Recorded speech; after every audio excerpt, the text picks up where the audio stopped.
Dengan gagahnya, aku duduk di singgasana pengantin, berdampingan dengan Anjani yang nampak cantik dan menawan.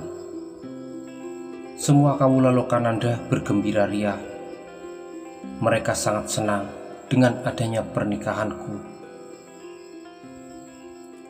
Di hadapanku, Ki Demang dan Nyi Demang menitikkan air mata. Sejenak aku melepaskan pandangan. Kulihat wajah ayah dan ibu tersenyum bahagia.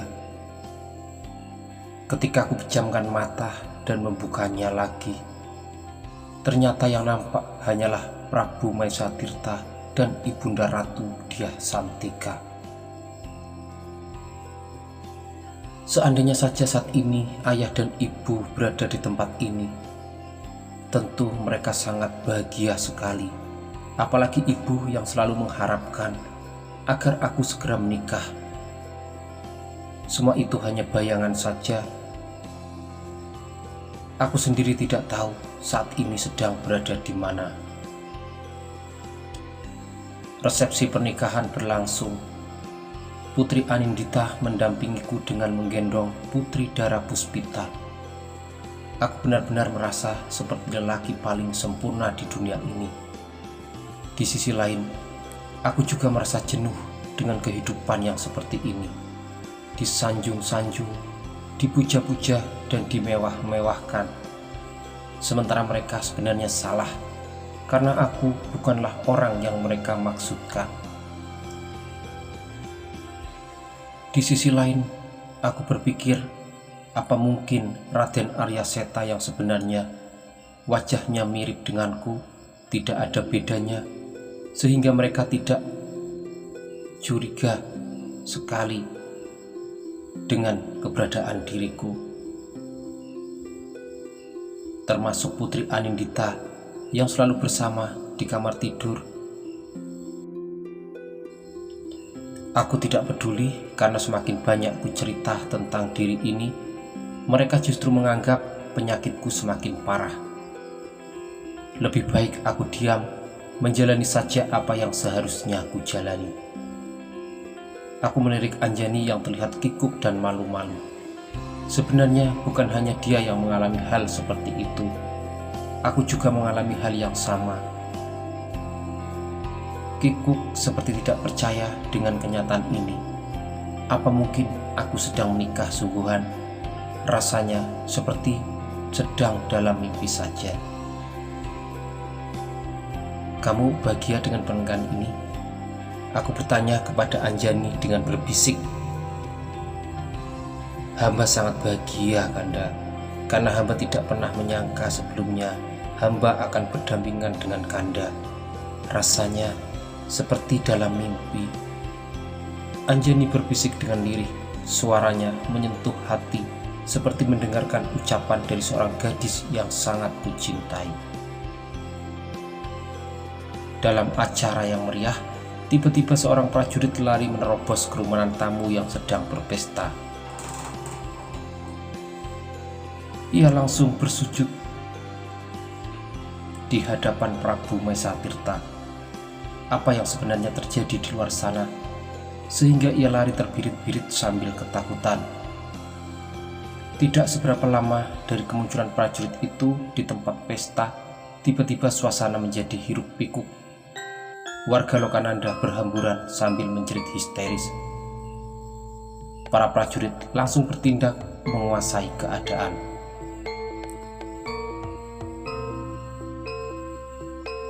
Ternyata di luar sana terjadi keributan. Wadyabala raksasa datang menyerang. Apa penyebab dari penyerangan itu aku tidak tahu, karena selama ini aku merasa tidak pernah berurusan dengan mereka. Wadyabala raksasa itu mengamuk, menyerang dengan membabi buta, seperti ingin menghabisi seluruh penghuni istana Lokananda. Semua keluarga istana menjadi bingung, termasuk Ayanda Prabu yang memang tidak siaga. Aku menjadi geram, merasa diganggu, karena sekarang ini saatnya berbahagia dan bersenang-senang.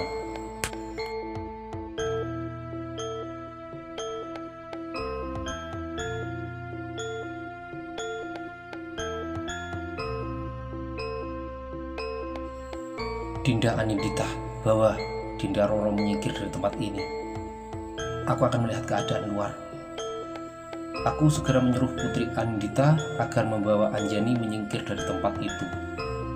Hamba mohon Paduka menyingkir dari tempat ini. Ayo masuk ke dalam istana, keadaan sangat darurat. Patih menyuruh aku dan kedua istriku serta Ibunda Ratu menghindar, namun aku menolaknya. Paman, aku minta lindungi Ibunda Ratu dan istri-istriku. Aku akan melihat keadaan. Bagaimanapun juga, aku menjadi tidak tenang dengan kejadian seperti ini. Aku meminta kepada Patih agar melindungi para perempuan di dalam istana. Jangan Kanda, Kanda sedang menikah dan tidak boleh kemana-mana. Putri Anindita melarang aku maju ke pelagan, tapi aku tidak menggubris larangannya. Begitu juga dengan Ibunda Ratu yang sangat takut kehilangan diriku. Patih mengajak para perempuan menghindari tempat itu, termasuk Ibunda Ratu dan kedua istriku yang menangisi kepergianku. Ada apa ini ayah, Anda? Kenapa mereka datang menyerang kita? Apa Anda mengenali mereka? Aku bertanya kepada Prabu Maeswatirta tentang keadaan yang menjadi berubah dengan kedatangan para wadyabala raksasa itu. Putraku, jangan paksakan dirimu. Beristirahatlah, masuk ke dalam, lindungi istrimu. Ini sungguh sangat menghina kita. Aku tidak mau kamu celaka, putraku, karena ini hari bahagia kamu. Prabu Maeswatirta mengkhawatirkan keadaanku yang sedang menikah dan tidak boleh melakukan berbagai aktivitas. Mereka sudah hamba serahkan kepada Paman Patih. Aku tidak mungkin tinggal diam melihat keadaan ini. Sebaiknya Ayahanda menyingkir saja, biar aku yang menghadapi mereka. Tanpa mendengar jawaban lagi, aku langsung maju menerobos barisan prajurit yang sedang berperang. Patrikwaja berlari menghampiriku. Ada sesuatu yang ingin disampaikannya. Patrikwaja melaporkan keadaan yang terjadi. Mendengar nama Adipati Umbaran, aku menjadi marah dan menyangkut pautan penyerangan berhubungan dengan Anjani yang kerubut dari tangannya. Aku segera lari meninggalkan Patrikwaja menyongsong kedatangan Adipati Umbaran. Adipati Bejat itu tertawa puas di punggung kuda melihat pasukannya menyerang prajurit Lokananda yang mulai kewalahan dikarenakan pasukan mereka lebih banyak, ditambah lagi dengan para prajurit raksasa yang bengis dan kejam. Keparat kamu Umbaran, beraninya kamu menyerang di saat kami sedang terlena. Aku menuding Adipati Umbaran yang sangat senang dan puas dengan pemandangan yang dilihatnya. Kamu tidak bisa berbuat apa-apa lagi. Sebentar lagi, tahta Lokananda akan menjadi milikku. Kedua istrimu akan menjadi pendampingku, juga istri-istriku yang sudah kamu rampas. Adipati Umbaran memandangku dengan tajam seperti mengejek. Aku kehilangan kesabaran dengan cepat menyerang Adipati sombong itu. Aku tidak mau kehilangan kesempatan, sekuat tenaga aku menyerangnya. Seperti mendapatkan dorongan yang sangat kuat, seluruh tubuhku seperti ada yang menggerakkan. Dengan lincah, aku menghajar Adipati Umbaran yang memang sangat sakti. Menghadapi Umbaran, aku menjadi seperti satria sejati, layaknya seorang pendekar.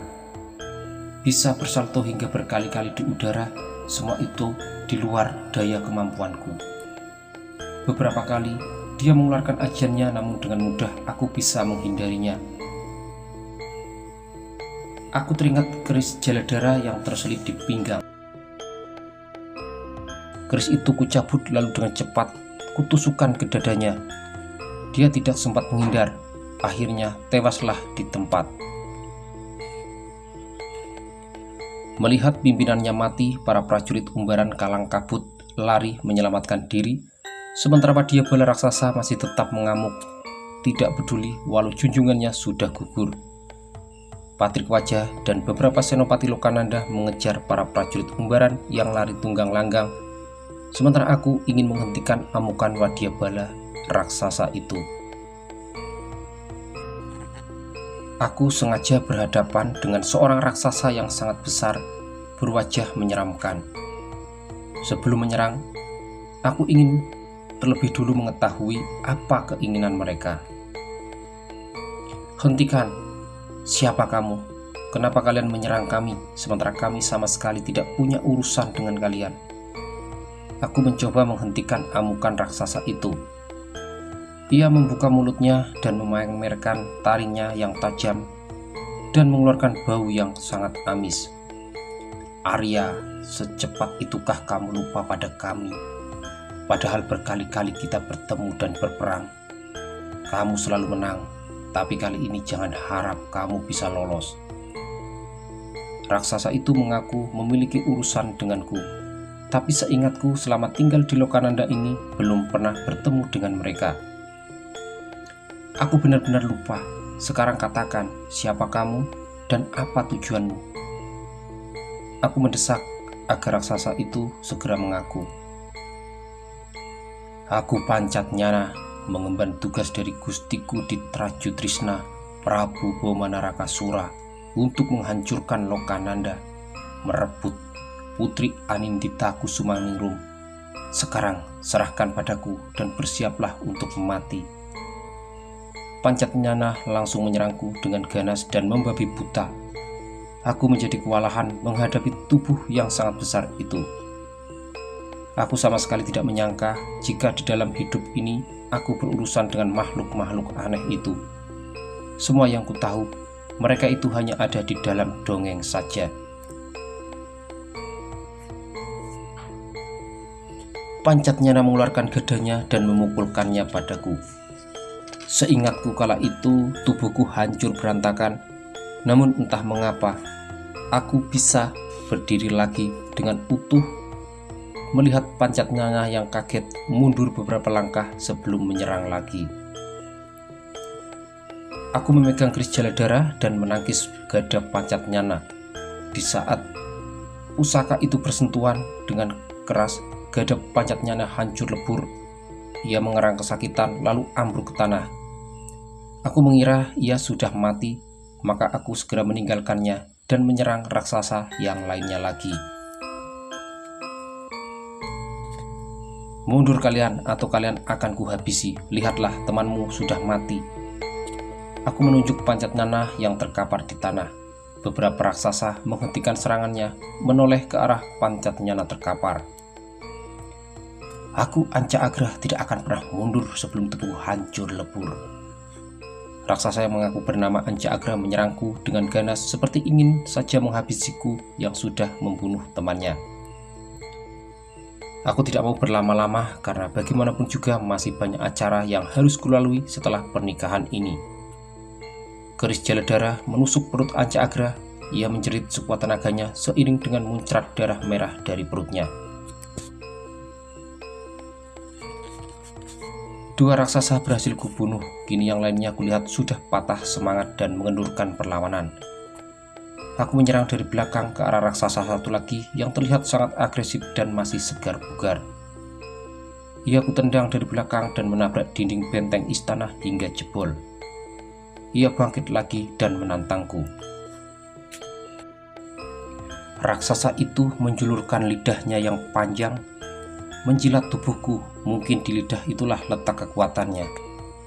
Aku mencoba menyerang lidahnya yang menjulur-julur ke arahku. Keris Jaladara kulemparkan dan tepat mengenai lidahnya. Ia menjerit, lari meninggalkan arena pertempuran. Aneh sekali, Pancatnyana dan Anca Agra bangkit kembali. Mereka tidak jadi mati, namun mereka tidak menyerangku lagi.